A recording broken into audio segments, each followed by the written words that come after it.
আজ এসেছিল মিশো আর সাথে এনেছিল অনেক রকমের খাবার। ছোটবেলায় এগুলোতেই কত খুশি হতাম। আর আমি করলাম মাছের ঝাল।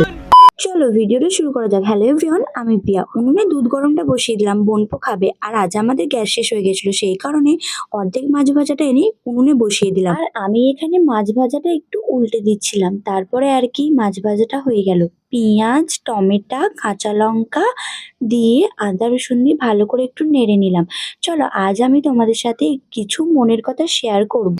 সেরকম কিছু নয়, আমরা মেয়েরা আজব, তাই না?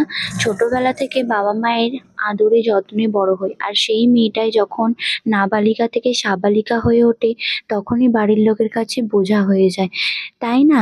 আচ্ছা, এমনটা হলে ভালো হতো না যে মেয়েরা বিয়ের পরে বাপের বাড়িতেই থেকে যেত? হয়তো আমার মতন অনেক মেয়েরাই চায় যে বিয়ের পরে বাপের বাড়িতেই থেকে যায়। এটা হয়তো আমাদের কপাল, তো সব মেয়েদেরকেই মেনে নিতে হয়, আমাদেরকেও মেনে নিতে হবে। দেখো আমার রান্নাটা কমপ্লিট হয়ে গেল, আর এখন আমি বেরোচ্ছি কাজ নিতে। এই সময় আমার বোন বউ খুব কান্না করছিল, কারণ ওর মা একটু বাইরে গেছিল। তখন আমি ফোনটা ওকে দিয়ে চলে গেছিলাম, তারপরে ভিডিওটা কন্টিনিউ করতে পারিনি। সন্ধ্যের সময় মেসে এসেছিল অনেক রকম খাবার নিয়ে, আমরা একটু খুশি হয়ে গেছিলাম।